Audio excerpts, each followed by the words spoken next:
Should we start? I can see a couple of students are not here. 3, 4.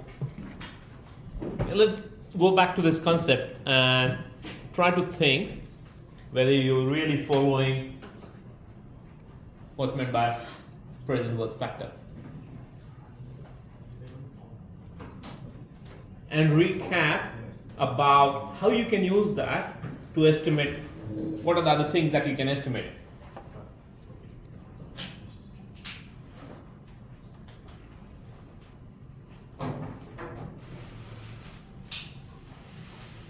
Because I'm going to show you a question on the next slide that I'm expecting you to solve. Okay?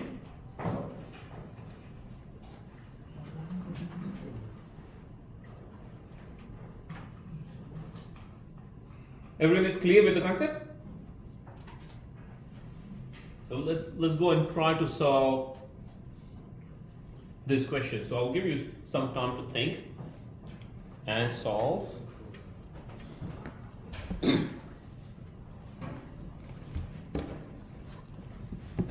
And if you get stuck, raise your hand, I will come and help. That's what you're meant to solve.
Okay, ready? No? Not yet? The question is only asking you simple payback at this stage. Once you find that, then the next part of the question will be visible on the board and is asking you to find real payback. So if you're finished simple, maybe you can start solving for real payback. Start thinking about how you're going to calculate real payback.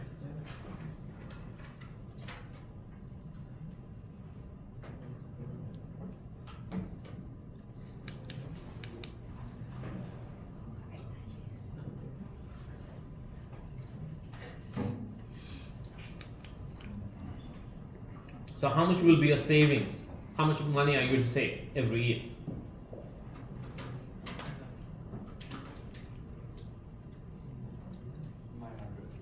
$900.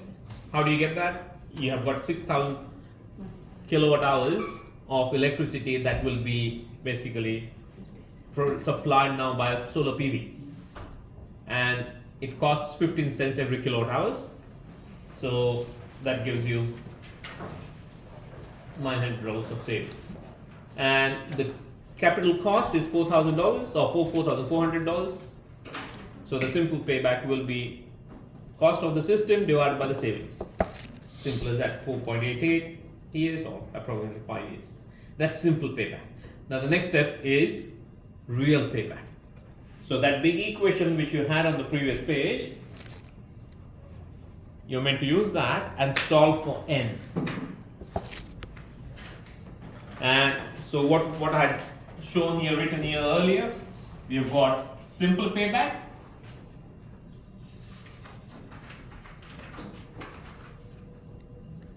To get a break even must be equal to present worth factor,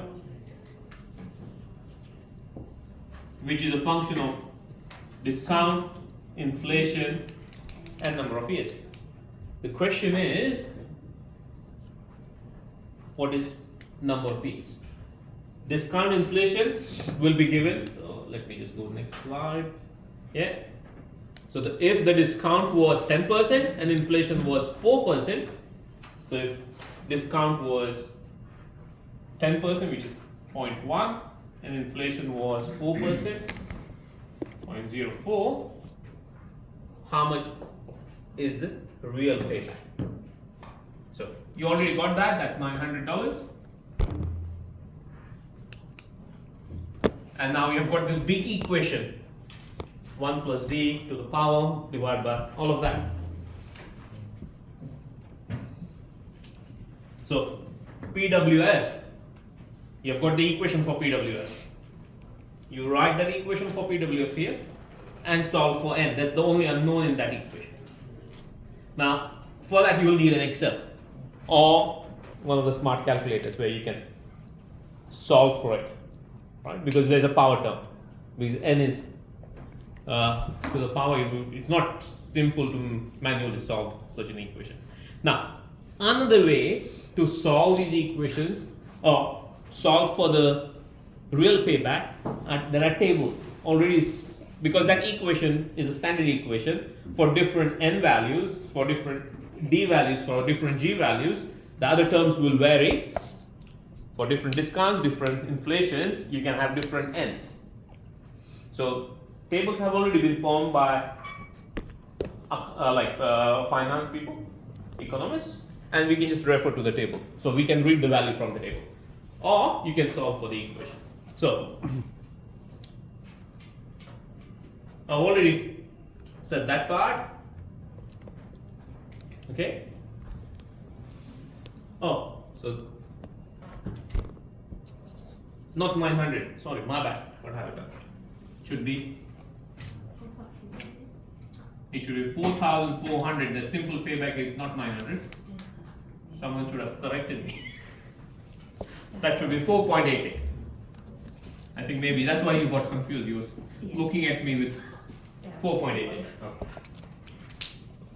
So that should be equal to 4.88, and we have to solve for n.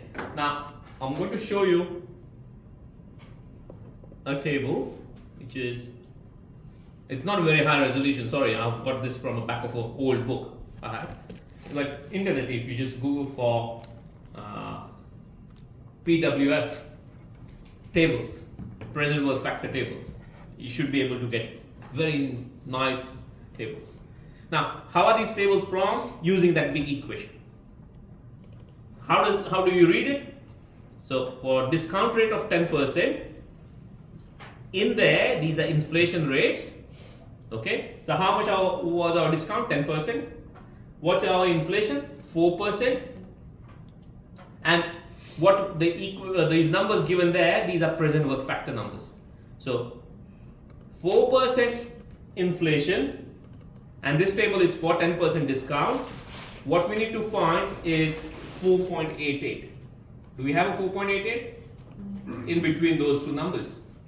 So it's 4.24 and 6.27. So we do linear interpolation between, that's the value of n or life of the system. That n can mean payback period. It can mean how much is the minimum life of the system, right? As I discussed earlier. So it should be between 5 years and 8 years, but how much? We do linear interpolation. By doing linear interpolation, so basically we get 5.95 years, 6 years. So we were, simple payback was saying 4.88 or 4.9 or 5 years of payback. But after applying discount and inflation, it's no more 4 years. It's no more 5 years, it's 6 years almost. Real payback. So what does that tell you? That your PV panel should have a minimum life of 6 years, only then you're going to have a break even. What we're doing there is a break even. We are going to hit a break even at 6 years. If the system, if that PV panel survives beyond 6 years, it's profit. Anything beyond that is profit. Is the concept clear about break even? Why we are equating PWF to the simple payback? Is that's really break even. Anything beyond it, we are not worrying even about it for calculation. Okay.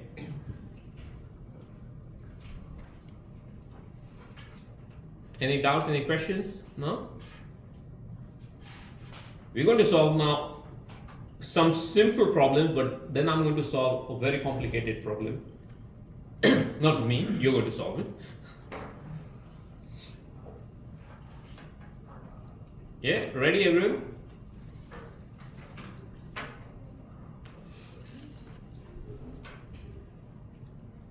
I'll just show you some more tables, how they look like. So, is that clear? Can I go to the next slide and show you? Okay,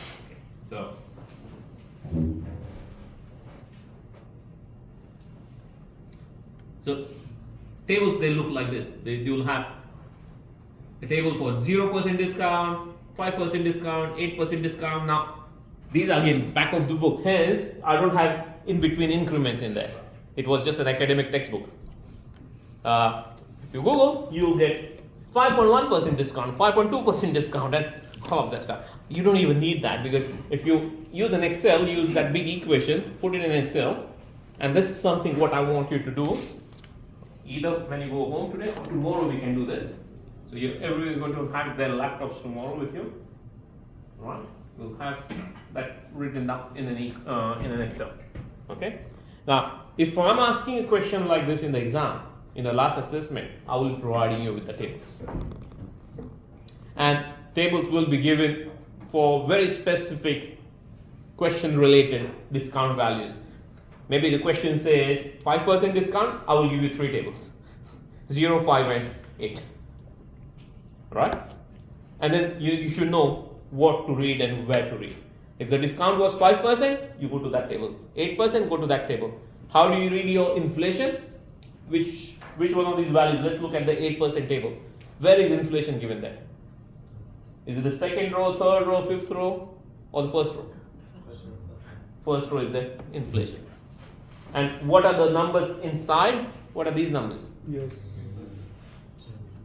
PWF, present worth factor. Okay? And what are those? First column. N. And that could mean minimum life, or it could mean real payback. So the question can use any one of these terms. It might say, okay, what should be the minimum life of the system to get a break even? Or what will be the real payback? Either or is asking one and the same thing, that N. Clear?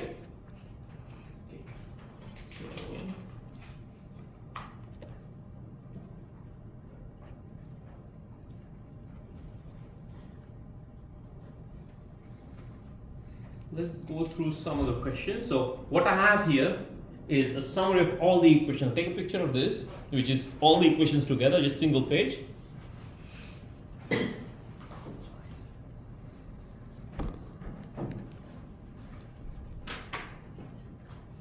I'm going to snip it, so you'll have it handy. I don't need to go back and forth in the slides. Sorry, I'll just move this away.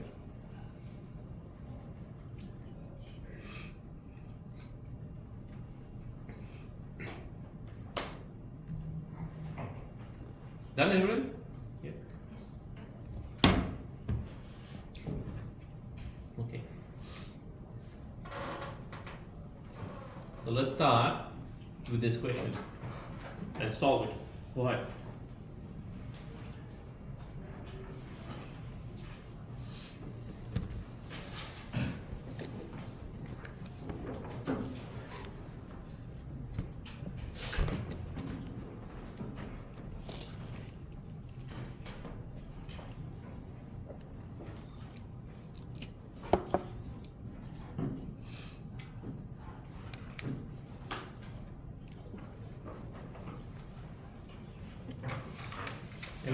blank papers. Do you need papers to solve?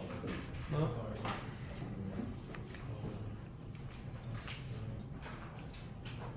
Use papers to solve.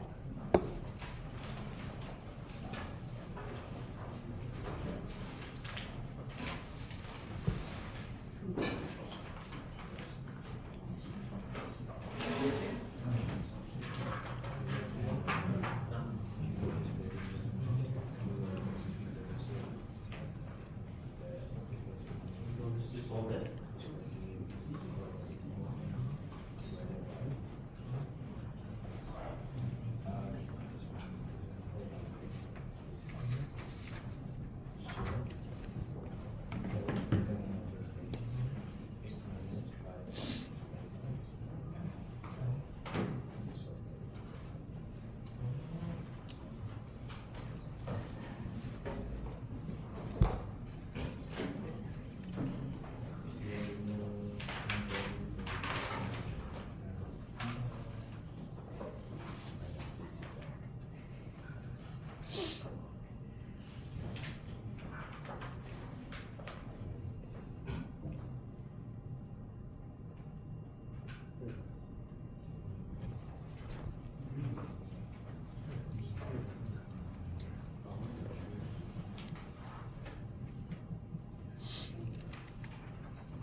Don't look at the solution. I'm there, it's there. No, it's the wrong one. Huh? It's the wrong one. Wrong one. Yeah, that's solution. Is it? There's no technical choice.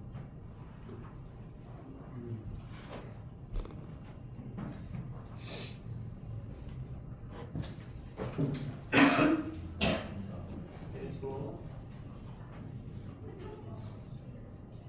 up? Scroll up. Yeah, the question is correct, but Solution is for the next problem. no. No, parts are missing. Yeah. Some of the slides are missing. Okay, good. Now we know. Why they shouldn't be missing? Let's change. I'll change it.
No, Sorry. need the table.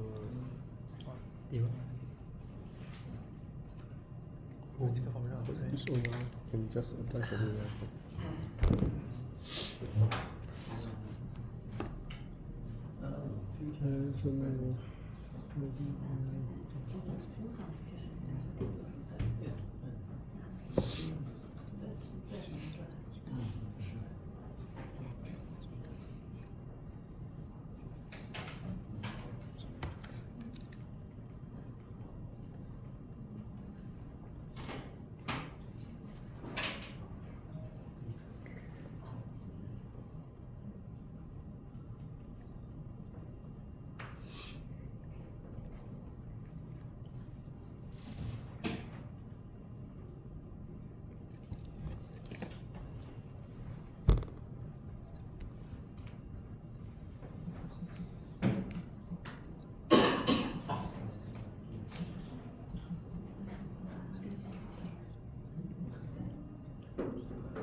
Has anyone calculated how much power is produced annually? So 15 kilowatt hours every day, 360 or 365 days a year. Okay.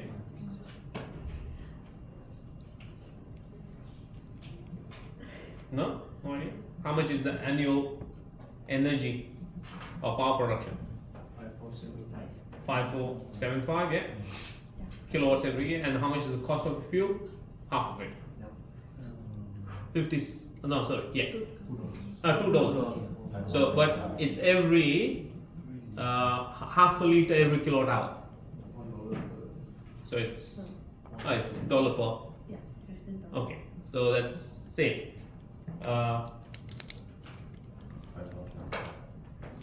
No, it's half a liter every kilowatt hour. Yes, so $15. No, for annual. Annual Cost. 5 Okay. cents and And then 547. 5,000. what else do you need?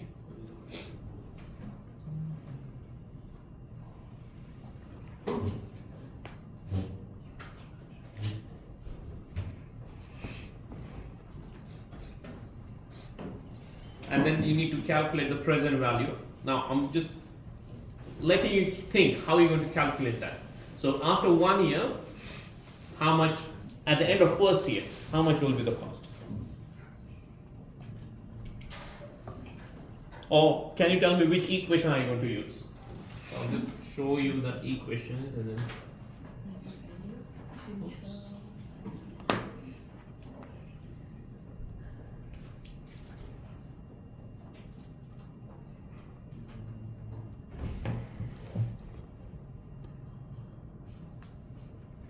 Which one of these equations are you going to use? 4. Present value. Now, in there, what do you know, what you don't know? You don't know the P only. Do you know the P or do you know the X? We know the X, don't know the P. You want to find the P. Okay, so what's the X? Is it the daily or yearly or Yearly, at the end of first year or end of second year or End of first year. Okay. You got the value? Yeah. Present value? 6908.78. 6908. And is that for first year or for 5 years? 5. Think.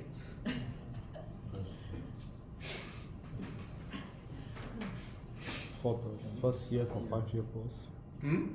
For the first year but 5 year worth. Okay, what have you used as X there? So think about it. I mean, others are lost. I'm going to just guide them. So, what are you going to others? What are you going to use X? One of your classmates is saying 5,475, right? Yes. A couple of them are saying 4,000 or 5,475. Okay. I say okay. Now can you tell me that 5,475 is, what's that number? It's Present value of first year. 1 year's consumption, right? Yes. It's present value of 1 year's consumption. So if you put present value of 1 year consumption and G and B and you put here 5, what it's going to give you is the present value after 5 years only for 1 year. This is only for 1 year, Itu dah dipakai. not for 5 years. So what you need to do is series.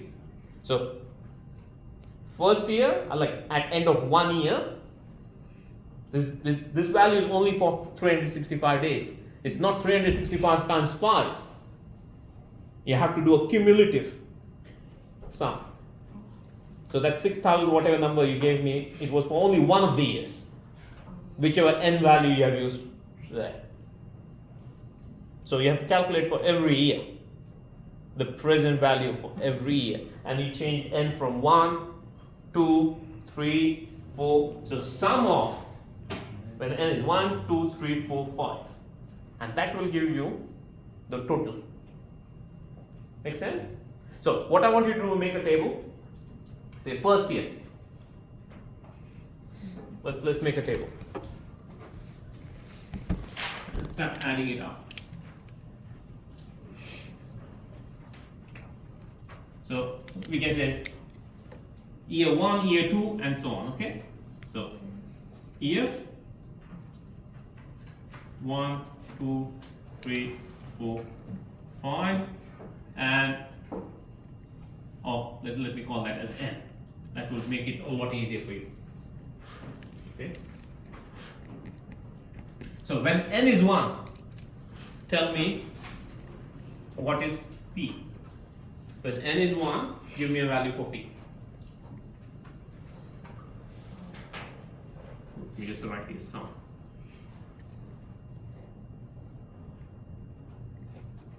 When n is 1, in that equation, when that's 1, 1, you have got 5,475.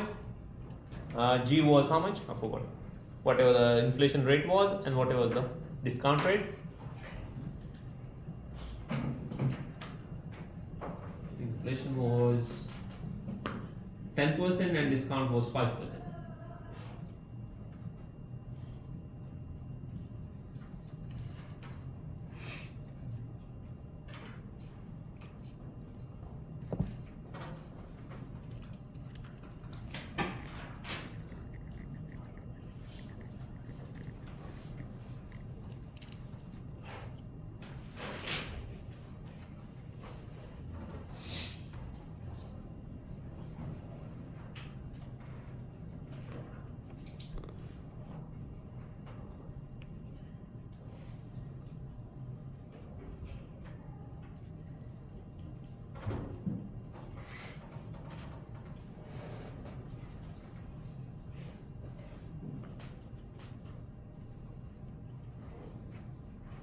And so on.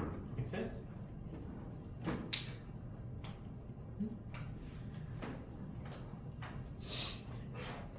Is everyone clear conceptually at least why we are doing that?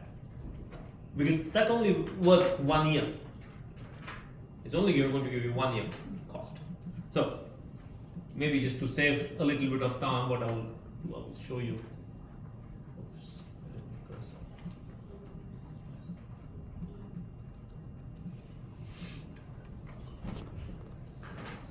We have gone through that.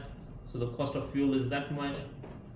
So first year we get $5,735, and then the second year, and the third year, and the fourth year, and the fifth year, and then you do the sum, and it's going to the present value of all the fuel is that much. Clear?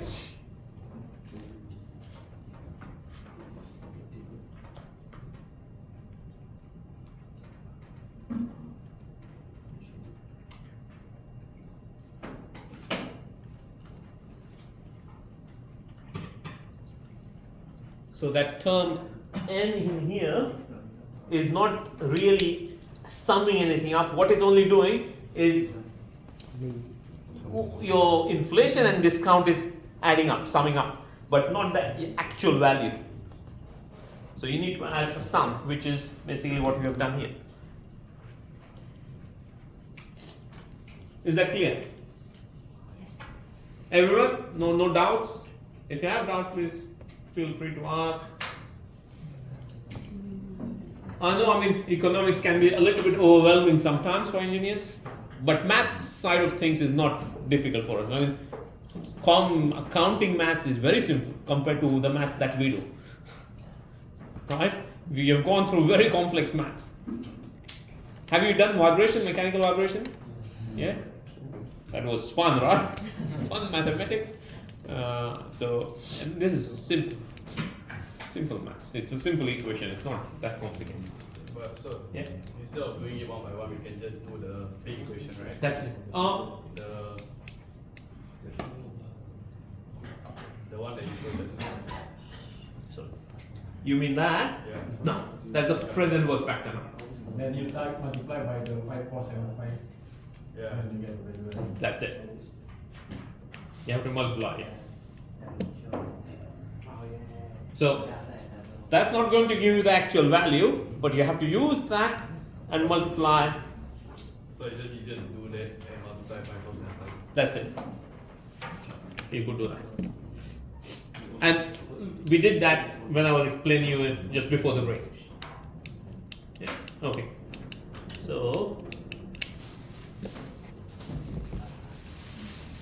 let's try to solve the next question. Oh, here. That's what you meant? Yeah, that's what. Multiplying that. Okay? So, next question is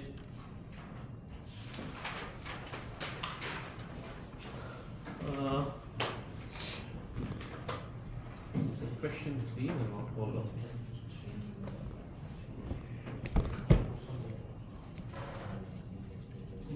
Oh, that's not the. So the question is, yep, that's the question. Whole question.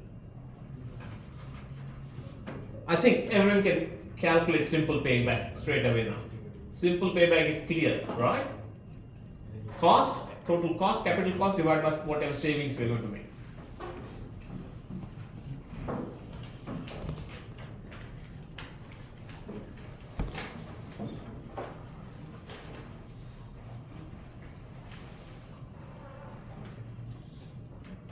So I still want you to do calculate simple payback, calculate real payback.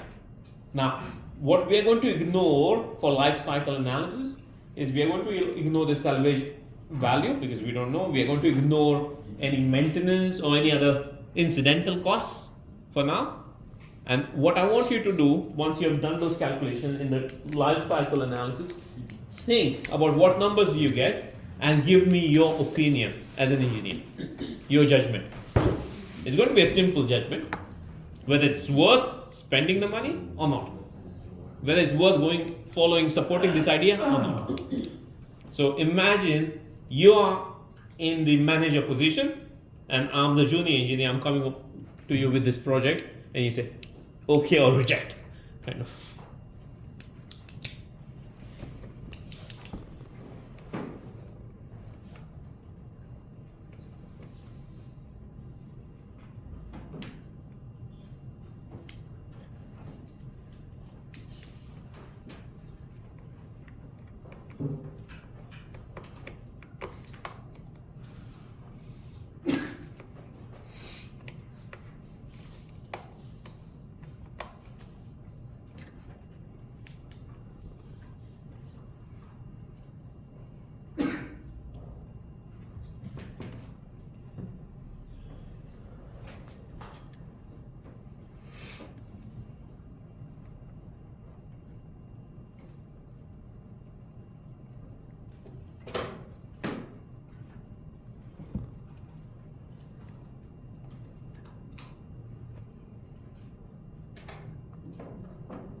So anyone has got simple payback?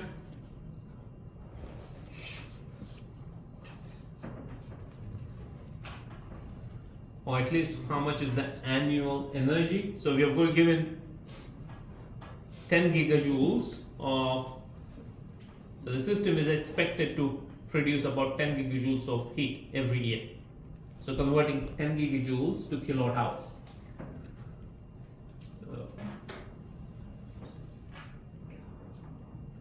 First convert it to megajoules. So 10 times 1000. That means megajoules, 10,000 megajoules. And usually to convert megajoules to kilowatt hours, divide by 3.6. Or further convert it to kilojoules and then divide by 3600.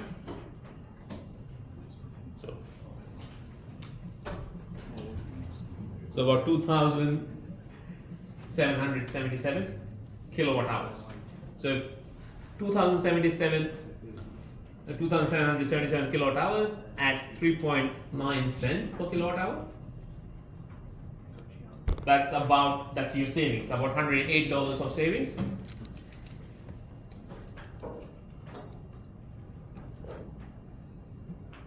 And the cost is $1,500, $108 of savings.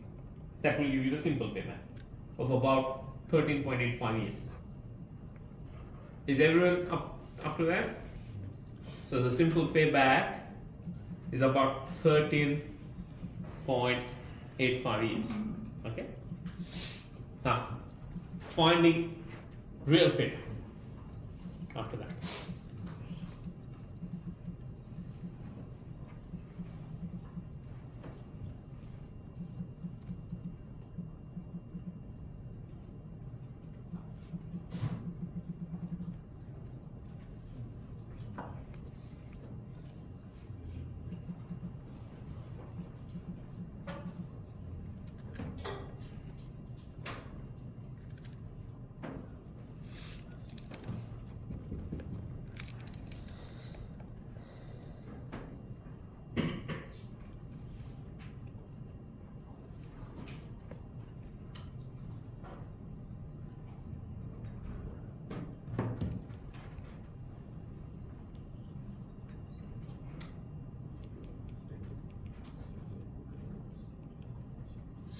I can show you. Oops.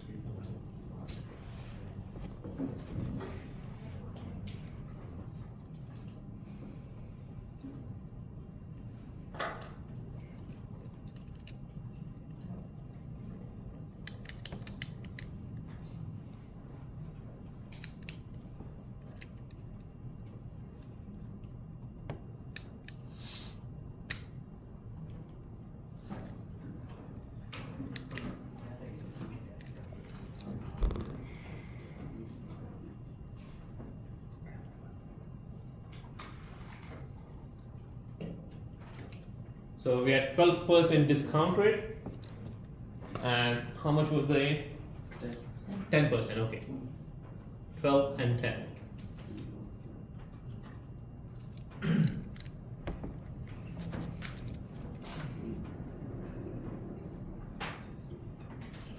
So tell me from the table real payback. So your simple payback was 13.85, right? 13.85, yes.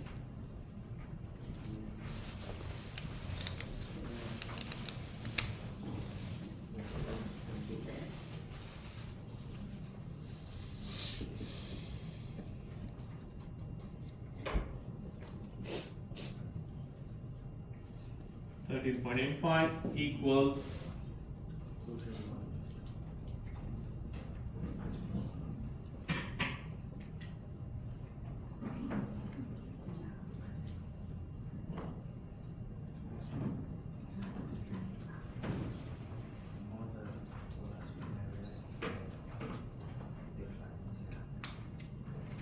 13.85, 10%, 12% discount, 10% inflation. How much is the real payback? The table is given there. In between 15 and 20. Okay, I don't know. I mean, maybe that's wrong. let others think and give. If anyone else supports you, if you move, then I can agree with that.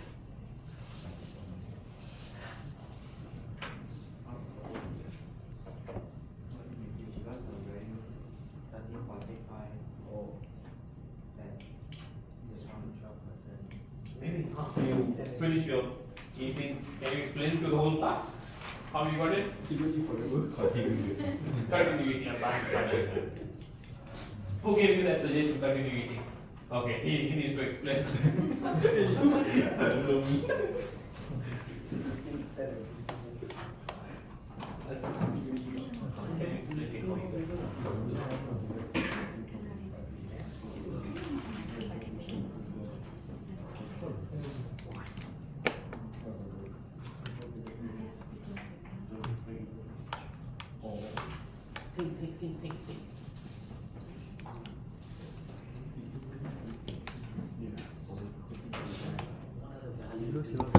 Real simple payback is using 13.585.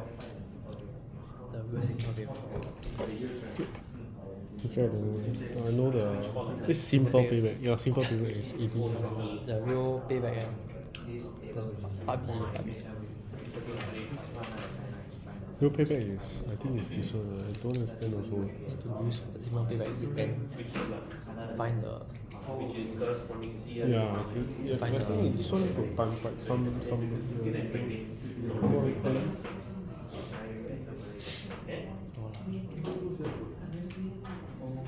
What's the thing? Okay, It's 10%.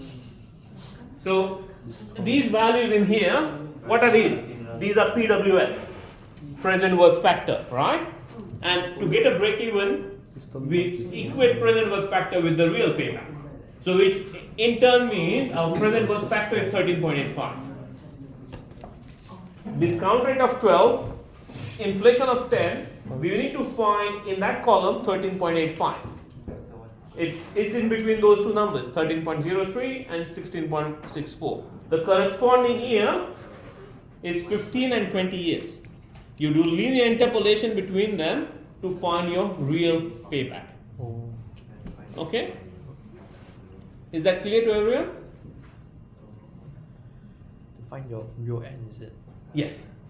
Not 13.85. No, that's already known. That's simple payback. Oh, okay. So we have to then use that To find the number. to find the real end. Good to find. Good? Clear? Okay, now I can see most of you. You okay? I think everyone is okay. Good. I hope that was how to use this. It's not that difficult. And the table is a simpler way of avoiding to solve that quadratic equation, or not even quadratic, maybe my polynomial, because n can be anything.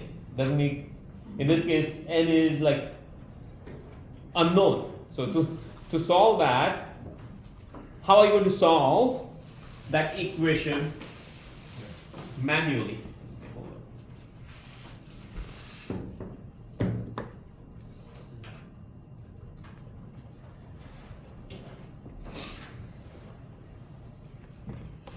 How would you solve this equation manually? You know, left hand side is 13.85.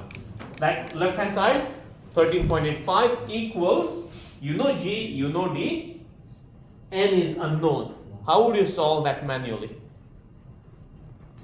Or in an Excel? How would you solve that in an Excel? I mean, or MATLAB, or Python, any script, anything. Let's think about Excel. How would you solve that in Excel? We use the solver. Use the solver rather than manually just doing it one by one. And what will be the unknown or guess value will be the n. And in your Excel, whichever cell you assign to n, in the equation in your Excel, then one of the values you're going to write. So one cell you will have 13.85. Another cell you will have this big equation pointing to one cell for G, one cell for D, one cell for N. GD will be actual values, N will be unknown, blank.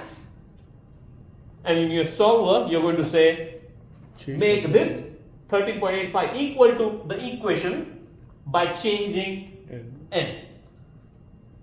and solve.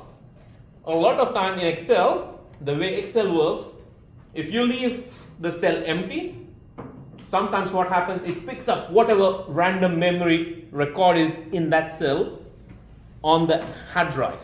So if there was some random string in there, it might not, and it's not initialized. Sometimes Microsoft softwares are tricky. They don't initialize properly.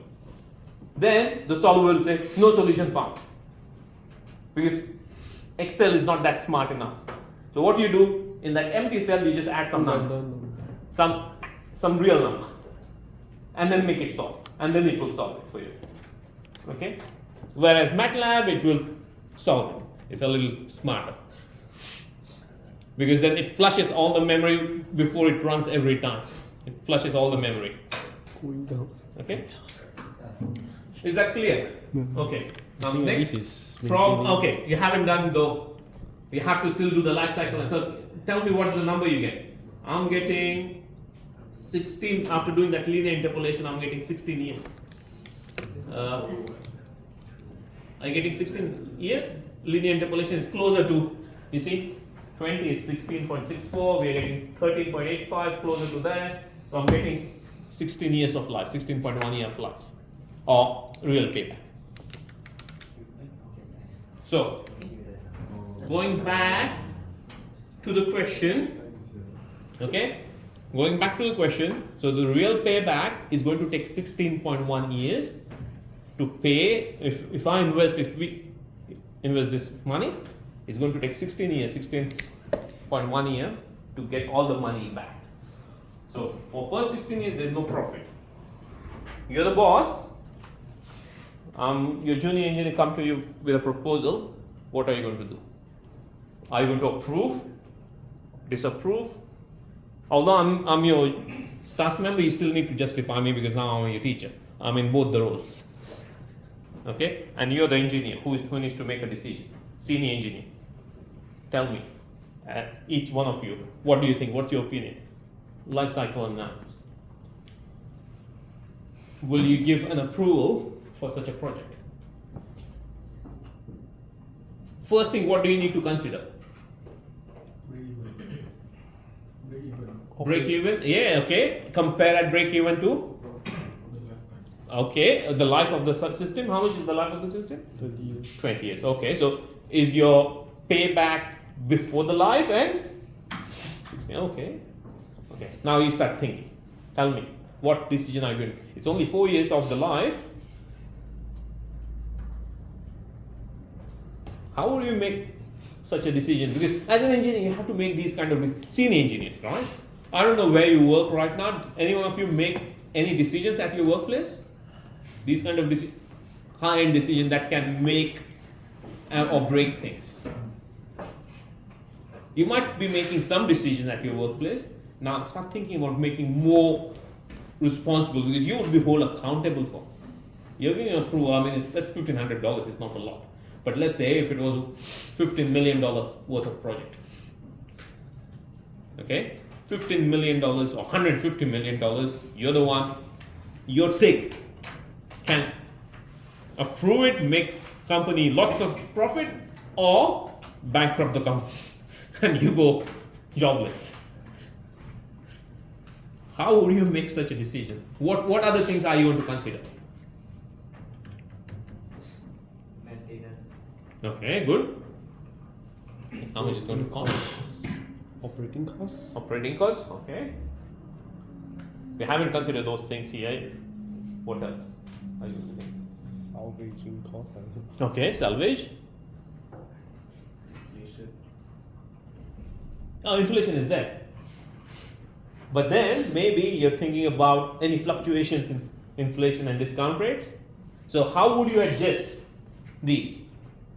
How would you adjust these numbers? Although we are using them constantly, no one can predict. The best economist in the world, who is the best economist in Singapore? Singapore, you've got a reserve bank, right? Like the Federal Reserve. Who is the head of that? Must be a very top economist. Can that person predict what's going to happen to the inflation and discount in next 5 years? They can guess. That's guess. It's like looking into a crystal ball. So you need to be a magician to do that. So no, it's a guess. So how are you going to adjust? What are you going to do? Are you going to make any adjustment to this? Because you're going to make the decision. You're responsible. I'm spoon feeding a lot. I want some answers from you. Safety factor. Okay, good. So one of your classmates saying safety factor. So you're going to consider worst case scenario, kind of, add a safety factor. How would you adjust? What kind of, will you make that higher, lower?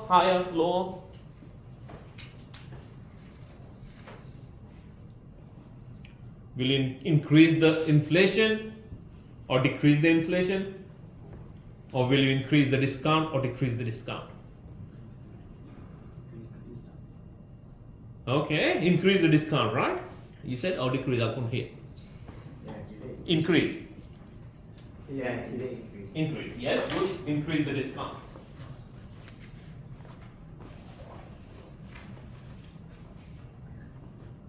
Would it decrease the inflation?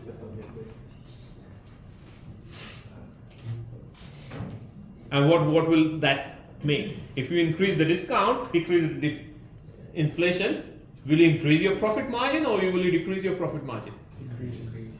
So would that be would the case be stronger or weaker? Now you increase the profit margin, so you're making the case stronger. Would that be a wise decision to make? You try to think about a worst case scenario.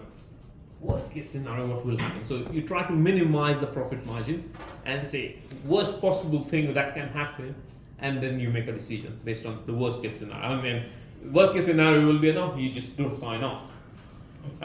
But then that's worst case scenario for you, because most likely you're going to lose the job because you're working there. You've been given that job to make a decision, not to just hold back.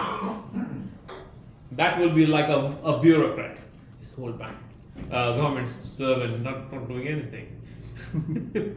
Just getting the salary and enjoying. Because otherwise people will hold us like a politician.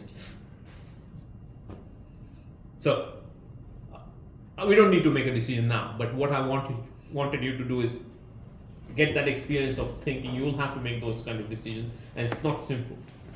And that's where the big dollars are. Not because you know very good lot of math, not just because you can do a lot of mechanical design and vibration and automatic control and thermal engineering. All of that is assumed when you graduate. It's assumed that you're a mechanical engineer, you know all of that stuff.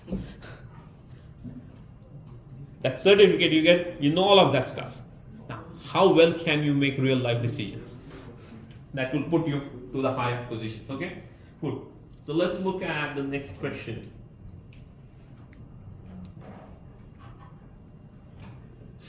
I mean, I'm just not even worried about in this solution life cycle. I'm saying because the system life is 20 years, payback is 16 years, it's worth. It's economically feasible. Okay, that's the best case scenario.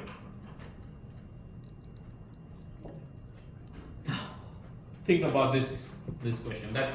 That brings you to a really real world. Anyone working with FMCG companies? Anyone here who is working with fast moving consumables? No one? No one works in Singapore should have factories that make chips, potato chips and things like that, right? You work there? In a food manufacturing kind of, yeah, which is a fast moving good. Is they sell so fast. What matters over there when you start designing these kind of plants as a mechanical engineer, what's the most important bit is not the profit per unit. Profit per unit might be cents, but in a day you make million of them, and that becomes million cents of profit, and that's a lot of money. So I want you to spend maybe a few minutes thinking about that and start solving this. Also, you go through the solution for sure.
Yeah.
Okay, how far you are up to? Have you found the total amount of savings in energy? Maybe let me read through the question, explain you, and students who are struggling, maybe you can just follow me. So you've read the question basically, and I'm assuming you understand the main thing what that person is trying to do. Let's say that's us. So this toothpaste manufacturing company is planning to upgrade its existing filling machine with an investment of $137,000. That's a lot of money that we need to invest, right? The new filling machine, although, is going to add extra capacity, which is 10 units every minute extra, and unit is a 200-gram toothpaste pack, which is a standard toothpaste tube, 200 gram. So 10 units every minute extra. When we are saying extra as compared to the existing machine. So we have an existing machine which is working. Maybe it's come close to the end of its life. It might break down any time. We don't know. It's not broken though. So it's a decision we need to make. Put in $137,000, buy a new machine which is going to make 10 extra per unit. Now, further the question says it's also going to save 5% on energy because it consumes 5% less electrical energy, this new machine. So you're going to save some cost on energy. So we need to figure out how much cost you're going to save on energy, how much extra profit you're going to make from selling those 10 extra tubes every minute, right? Now, question says that it's the cost of electricity per unit per kilowatt hour is given, and the profit is given. So, question gives here, consider profit after overheads of $100 per ton. That overheads means everything: cost of operator labor cost of transport from the factory to the end sell point, or maybe a wholesaler. Everything, all of those overheads. All the overheads gone, you make $100 every ton of toothpaste that you can sell. That's a lot of toothpaste, right? And it's not a lot of money, $100. You feel like it's not a lot of money. But when it goes to scale, because it's a consumable product, we'll figure out how much money we're going to make annually, profit, okay? So, further it says, the current annual demand is equal to the production of this new capacity. So demand is, there's a lot of demand. Although this new machine is producing extra units, if there was no demand, definitely there's no case. You don't put that money, $137,000, you just put it in the bank and survive off the interest. You'll get 4% interest every year, that's it. But there is demand for that. So, and then 300 days you have to operate that machine, 7.5 hours every day. Calculate the interest saving if inflation was 4% and the life of the machine was 5 years. So that's what is given. What is given is N is given, G is given, inflation and life is given. After 5 years we can say it's useless, the machine is useless. Question is how much interest kind of or discount you're going to earn by investing this $137,000. Further it says this statement is quite important. If the bank term deposit interest is 2.5%, is it worth investing? So we could put that $137,000 in the bank. Bank will give us 2.5% interest. The only way it would make any sense to invest if we are going to make 2.6%, maybe not, because 0.1%, why do you want that extra headache? Maybe if it gives us 3%, so 0.5% extra, maybe. But then we are a businessman. That's our daily job. So imagine you're owning one of these companies or you work there, you're the general manager of the shop or that facility, and you have to make that decision, and that's your routine. So if you're not going to think about whether to put that money in the term deposit. I mean, that will be like shutting down the company. But definitely we have to think whether it's worth. If the profit that you're going to make is anything less than 2.5%, it's not worth. For sure. Then you can think about thinking about how we can make more profit. Okay? So for that, let's start calculating total time. Right? So 300 days, 7.5 hours every day. How many minutes in a year? So 7.5 times 300 times 60, that many minutes. So how many tubes extra? Times 10, because we are getting 10 tubes extra every minute. Every tube is how many grams? 200 grams. So how many grams extra? Times 200. How many kilograms extra? Divided by 1000. How many tons extra? Divided by another 1000. That will be that many tons of extra toothpaste every year you're going to make. Now, for every ton, how much profit are you making? $100.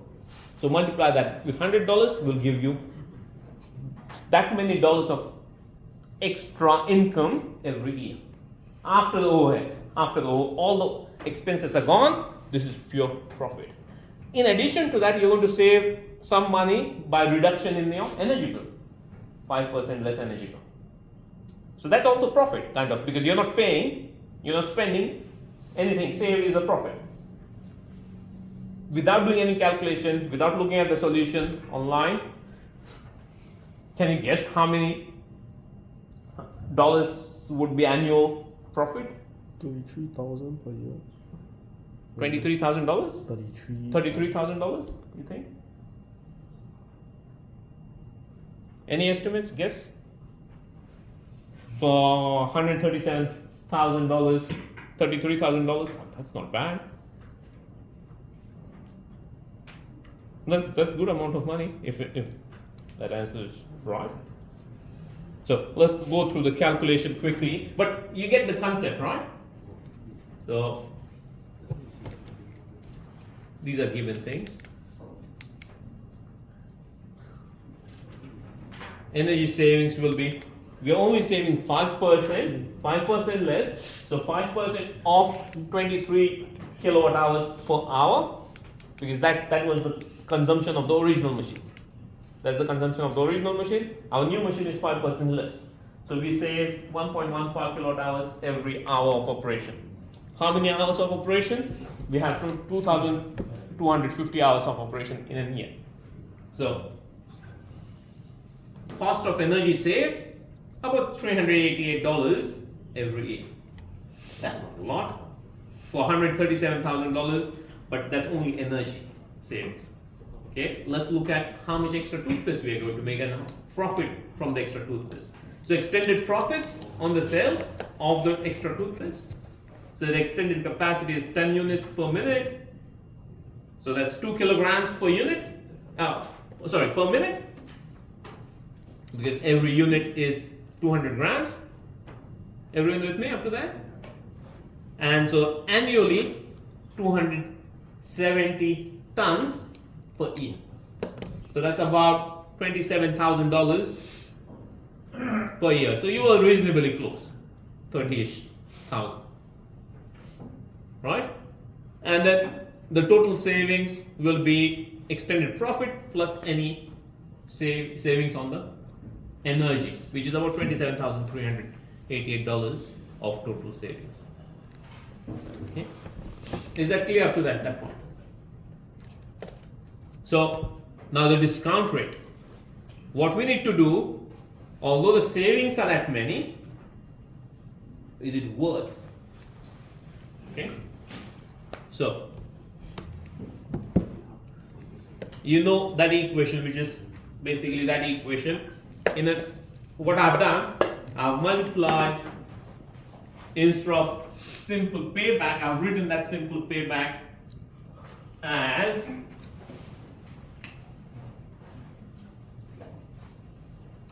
cost divided by savings, and move that to the other side.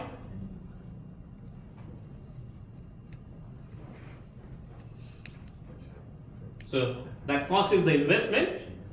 We are investing $137,000. Our savings are $27,000 27,388.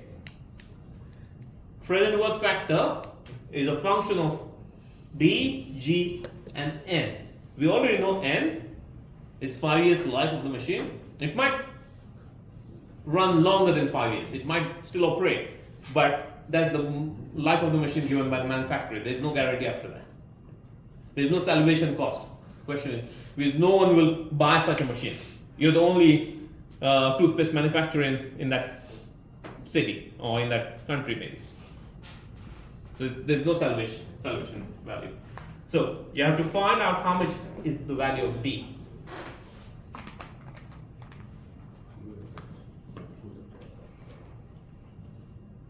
So basically, what I've done is rewritten that just to give you a clear picture of, because for last two problems I've said PWF equals simple payback. But the break even could be written as investment equals PWF times savings. When they equate, they should be, basically that's break even. Or another way of writing the break even was the previous version of it. Okay? So you can use table or you can use equation, either of those. Tables, everyone knows how to use tables now, right? And so using tables, after interpolating, you understand what's meant by table, right? The one which we were using before. We get 4%, and by using Excel with the solver, we get about 3.98%, which is close to 4%. So what's your decision now? Bank is going to pay you 2.5% interest, whereas you investing into the machine will make you 4%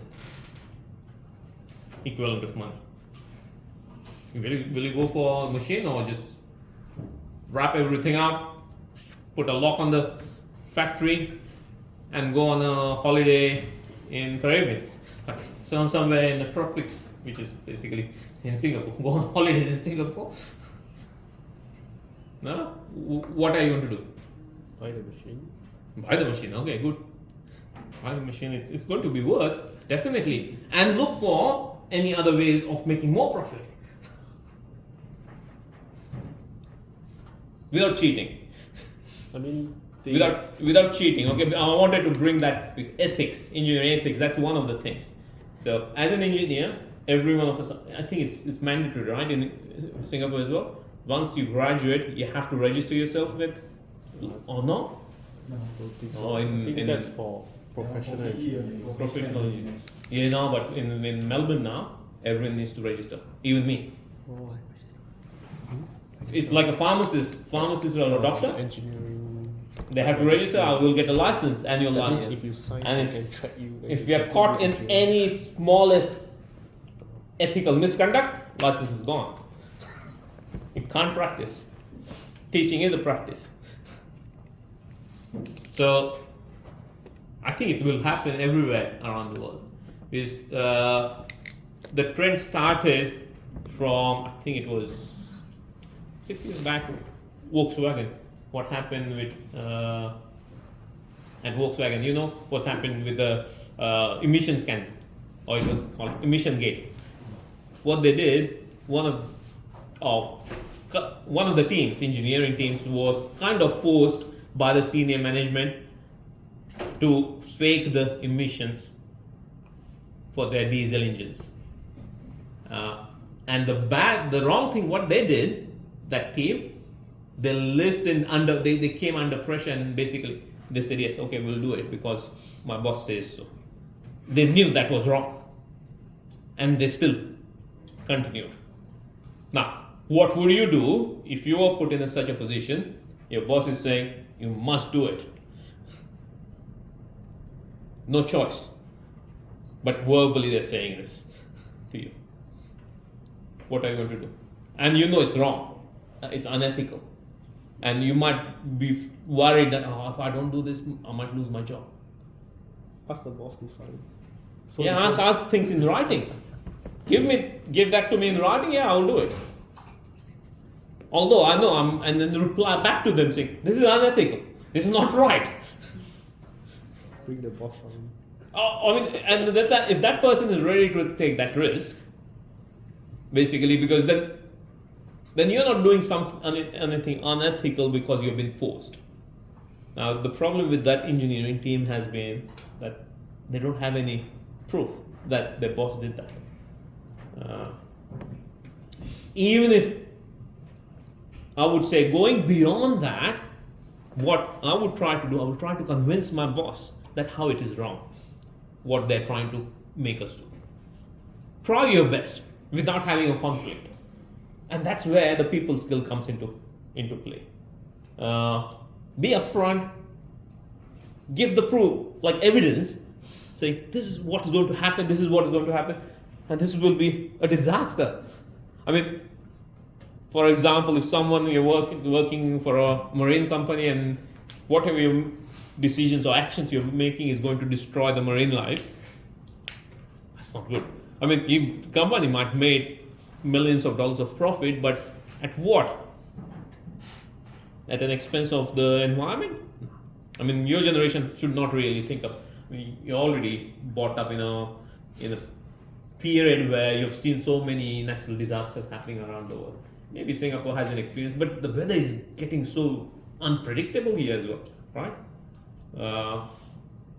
Not just in Australia, but everywhere around the world. In Australia, literally it's 4 weeks of bushfires, 4 weeks of flood, 4 weeks of drought. Like they go back to back. Come on, there's flash flooding, all the water is gone to the ocean, and there's no rain for next 4 weeks. There's no water left to drink. And there's a bushfire after that. Everything is on fire. So anyway, so ethical. Make sure you behave under ethics. You're saying something. Sorry, I interrupted you. About the Oh, you mean the machine? machine, yes. Oh yeah. The question mentioned that it's 300 days to be the same profit as the old machine, right?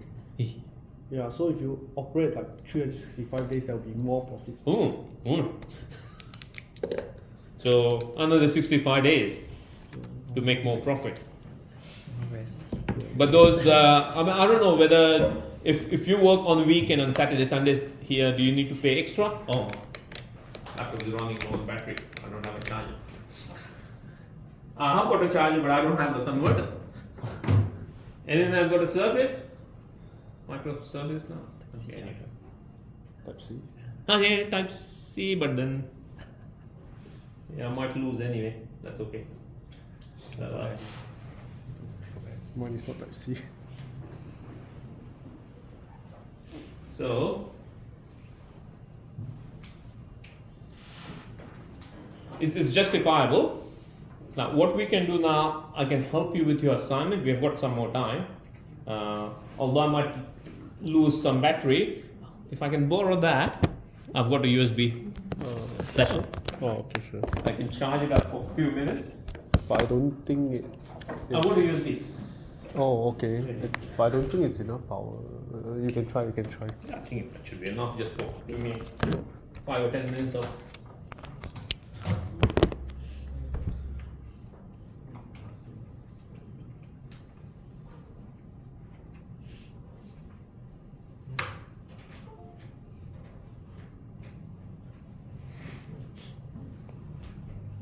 No, it's not enough power. You're right. I think you need the adapter. Yeah, that's okay. Oh, you've got USB-C? Yeah. Ah, good. Thank you. I forgot my converter. Yeah.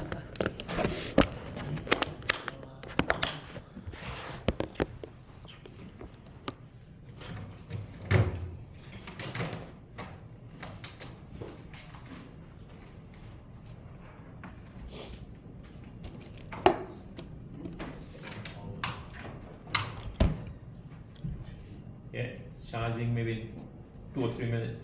We'll have enough. So, let's open up your assignment. Anyone who has got a laptop, they can open the laptop. Others, you don't have a laptop, let's solve it on this paper. Right? Tomorrow, please everyone bring your laptop. Target is those who came late. Target is by Saturday, we finish the assignment. That will be fantastic. Right? So tomorrow we'll spend a lot more time on the assignment. But then I'm also going to solve some problems tomorrow that are going to help you with assessment number 4. Okay. I'll solve maybe 1 or 2 problems tomorrow, assessment 4, and on Saturday, a couple of problems, assessment 4, which will be very, very similar in nature. So if you are comfortable with them, then a closed notes, just formula sheet is enough.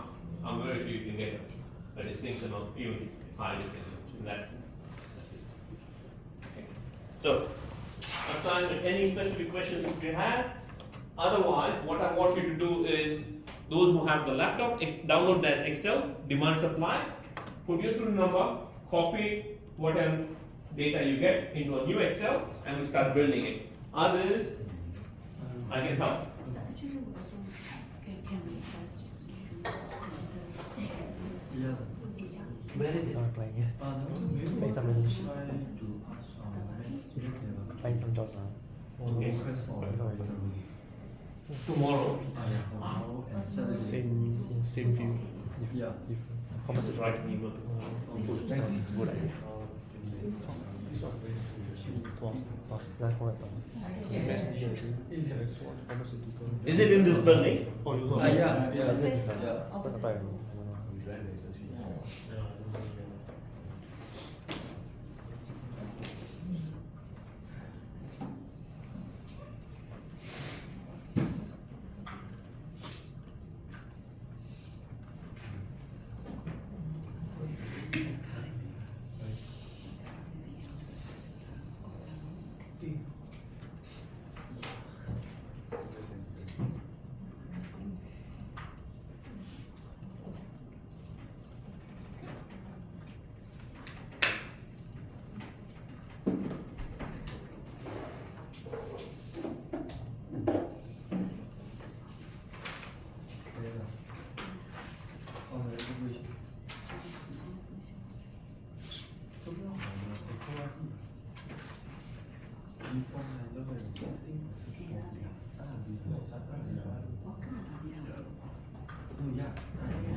What's the company name? It's like agent. Go through your Go through agent. And S is direct. Then correct. MP companies. MPI. New product introduction. Any new product introduced company will take up. So it's like sales. No, it's like company. Like a customer. It's a manufacturing company, so it's your manufacturer, right? You want to refer your product for you to. Oh. Yeah, so it's like anything. Long as fine. I think it's fine. It's Friday. 30 to 7. Hope so. Not bad.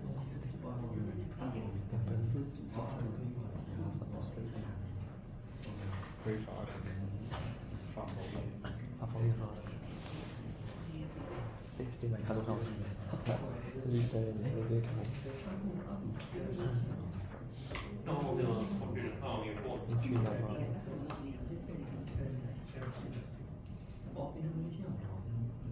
Now you need to get the app. It's okay. Go deep. So that's why I was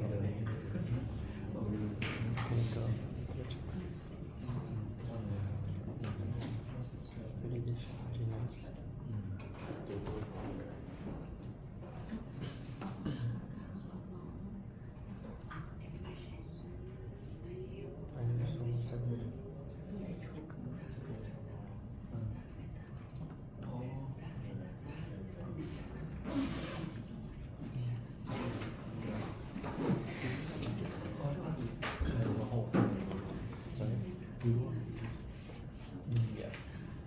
Then hot water.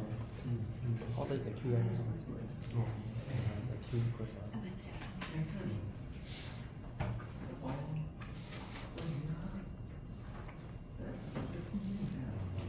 Hot water is just last.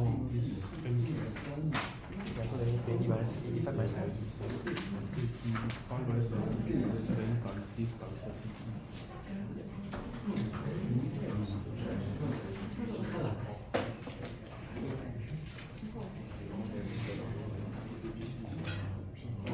total water flow number. We just actually just put the slide.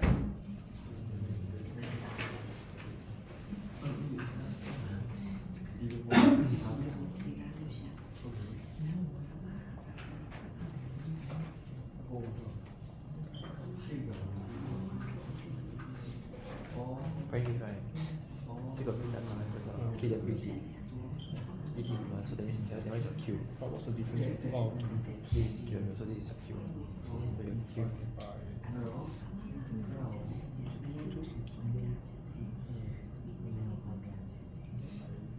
Well, that's times 3600, 3700 now. oh yeah, 5 hours per second.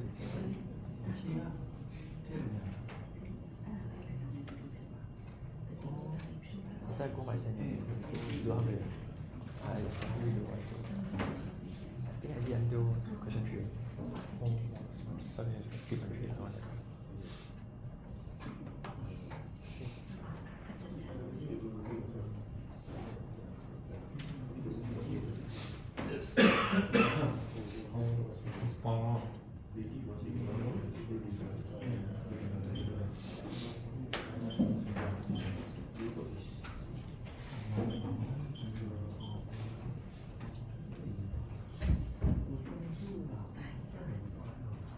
It's not like that. That looks not right.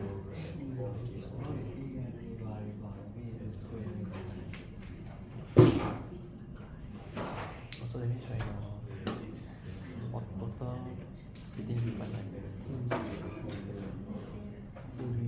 This one plus the other one. Correct. Then electrical is All the KW.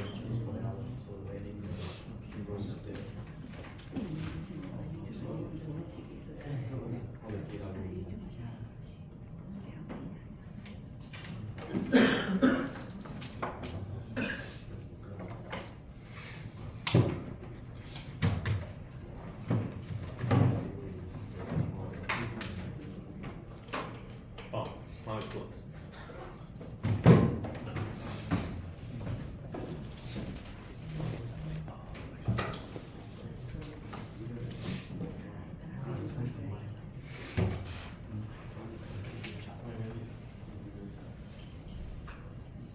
Okay, I've got a question there, and I can use whiteboard, and the question is here. So,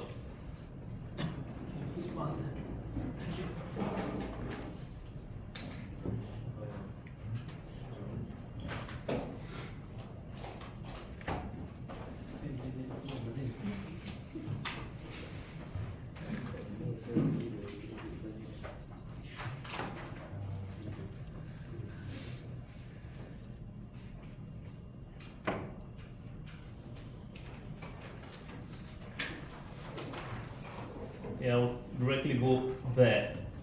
We'll start from there. Anyone who has not started anything yet? Yes, some of you?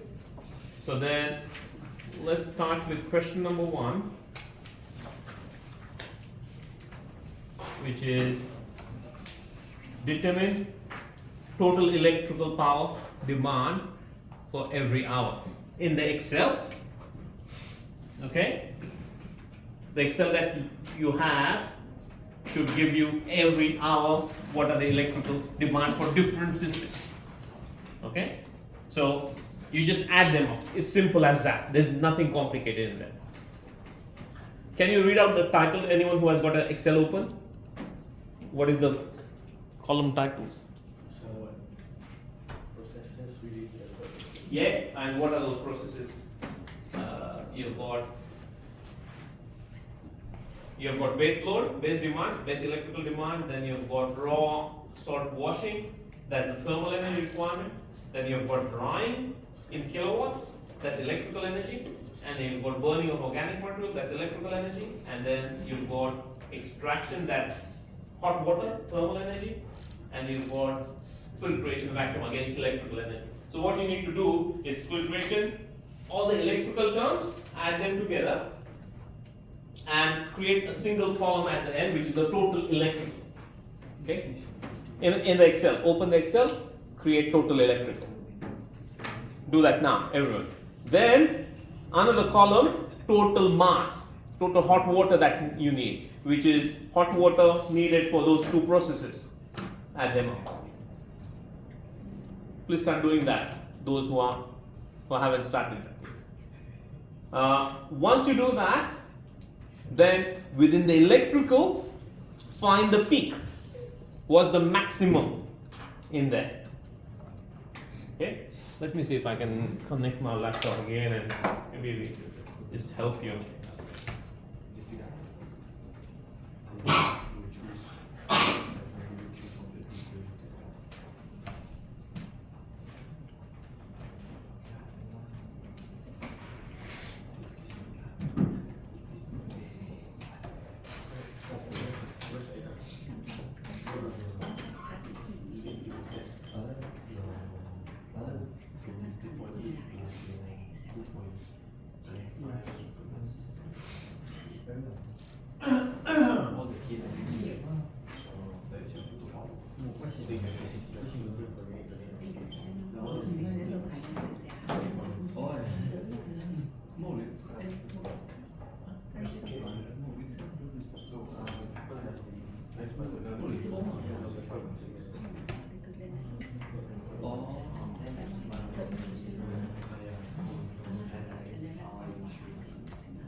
Sorry guys, that's a very strange selection. It's not even now selecting a laptop.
average max total.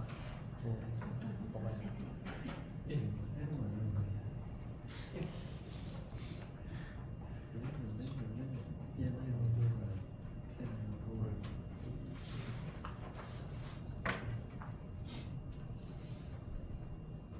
Anyway, while the system is doing whatever it needs to connect, has anyone added up the total amount of electrical for every column?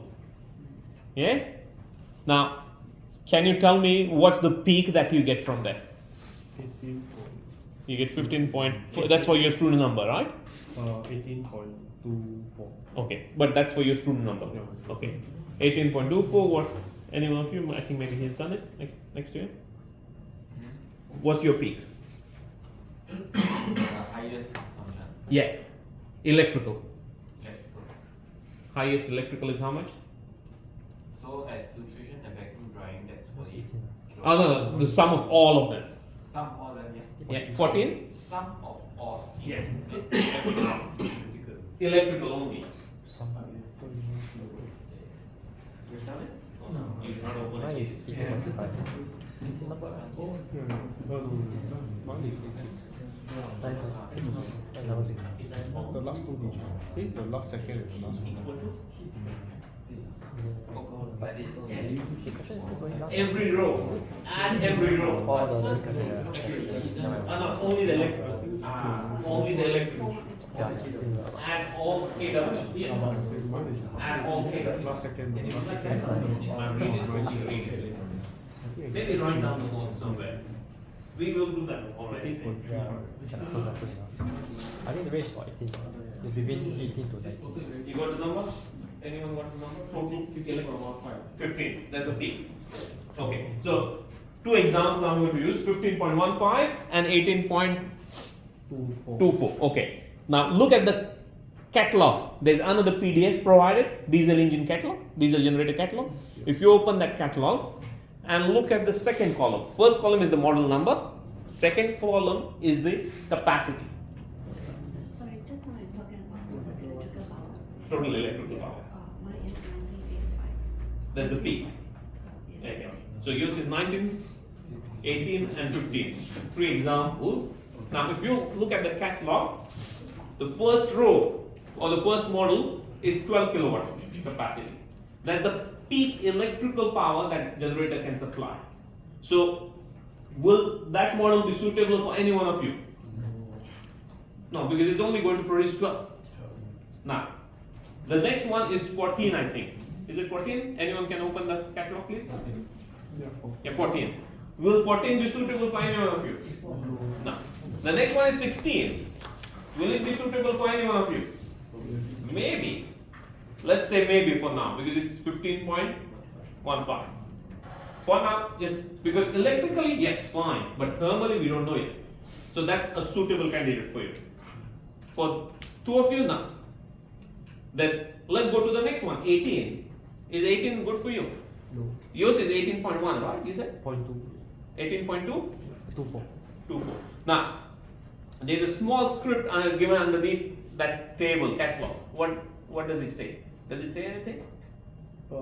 Liter per second stands for liter per second. Okay, that's it. Nothing else. Diesel specific gravity. Okay. Now that catalog has been, that particular catalog, the way I've provided it, although I've compiled all these properties in a single page, but the real catalog, if you go to Caterpillar, have you heard of a company called Caterpillar?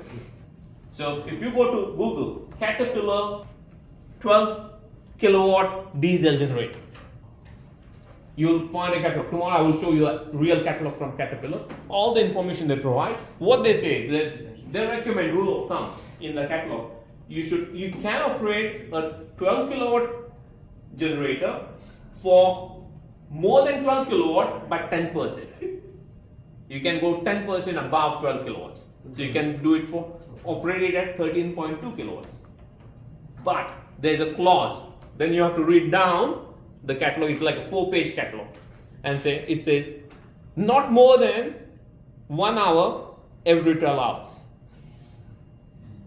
Then further, the next, it has got another star or hash.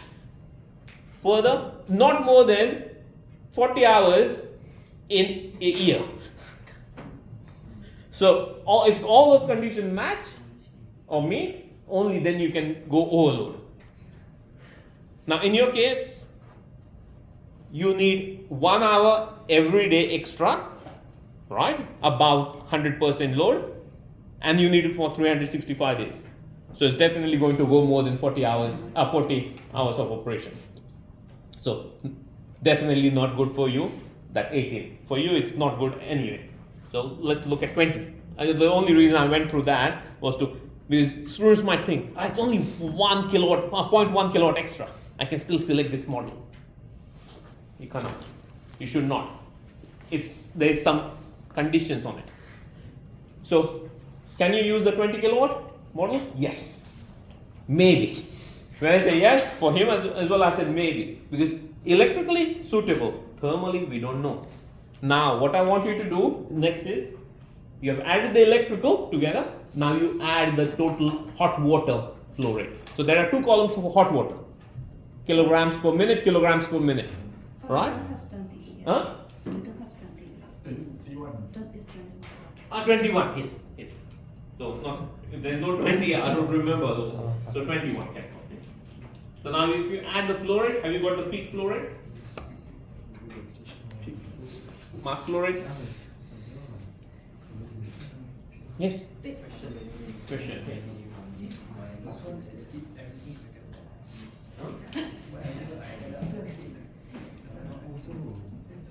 Oh no, you're adding, also most likely you're adding that as well. That's the hot water. Only KW, only add KW. No, it won't. Yeah. Oh, no. You don't add the column. Every row. Every hour. Row is 1 hour. Yes. Everyone is everyone following? You have to add rows, not columns.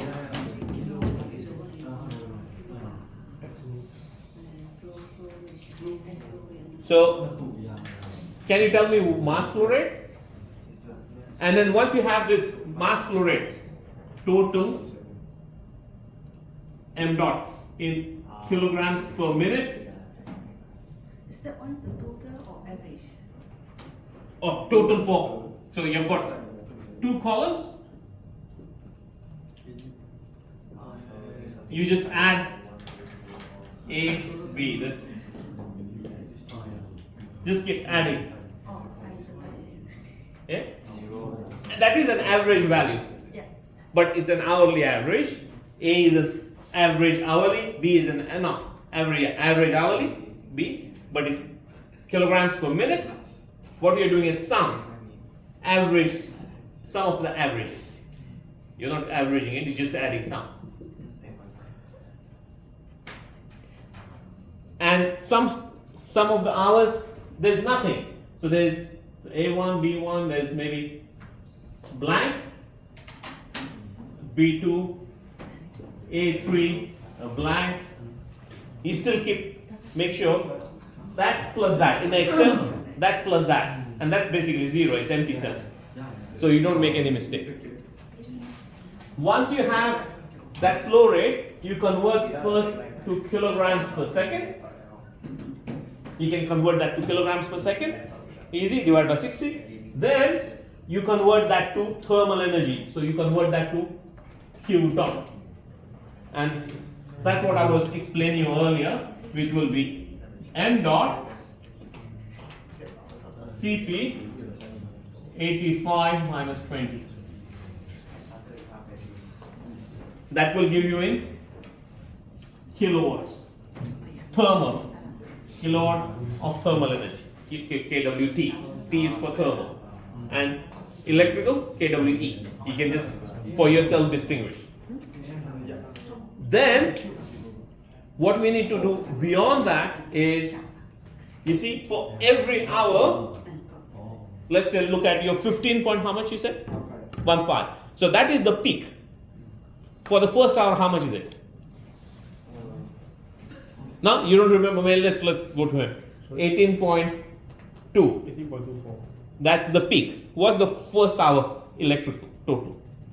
First column. First row. First hour. First hour is 16.5. Okay, so everyone please pay attention. Everyone pay attention to me.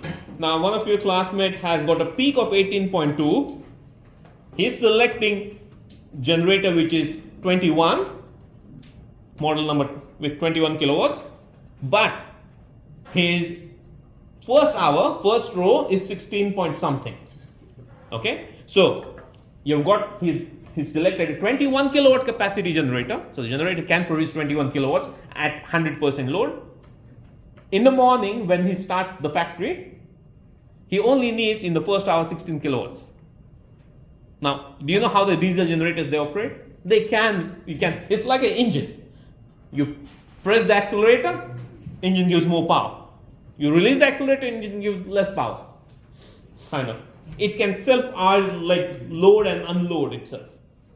So, when he is consuming only 16 kilowatts, okay? He only needs 16 kilowatts of electricity as compared to 18 kilowatts of electricity. So we are going to compare at 16 kilowatt, at 18 kilowatt. Generator can supply 16 and 18. My question to you is, which one of those conditions engine will consume less fuel? At 16, yes? If it consumes less fuel, will it produce less thermal energy in exhaust and in coolant? Yes? And how would you calculate that? Because in the catalog, the thermal energy in the coolant, like the heat rejected in that column, is at 100% load.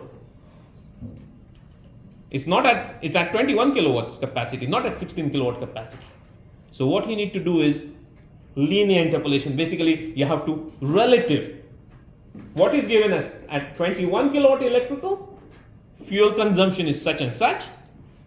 If electrical output becomes 16 kilowatts, how much will be the fuel consumption? You estimate it's relative, saying it's linear, and then because there's another column given, if you go in that catalog towards the right hand side in that catalog, there's fuel consumption at 100%, 50%, 75%, 110%. Yes? So you know kind of a relation. So how much will be at 80%, for example? Can you estimate? Can you do linear interpolation between 75 and 100 to find at 80, find at 90, or find at 65 or 62%? So how much is 16 kilowatt out of 21? How many percent? 16 divided by 21, that many percent basically. So how much will be the fuel consumption? Once you know the fuel consumption, you can estimate how much will be because your heat loss should be relative to your fuel consumption. Right? Makes sense? It should be proportional to your fuel consumption. And we are going to do that tomorrow for sure. So I've already requested, as one of your classmates suggested to Devaki, that if we can get the lab access, computer lab. Hopefully there's no class. We can get lab. Otherwise, please bring your laptop. I think that's going to help you a lot. And that's it. Thank you.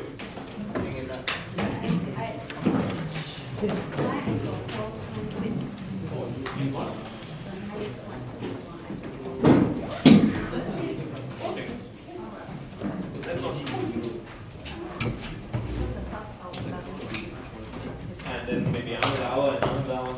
They will be in between which are less. That's fine.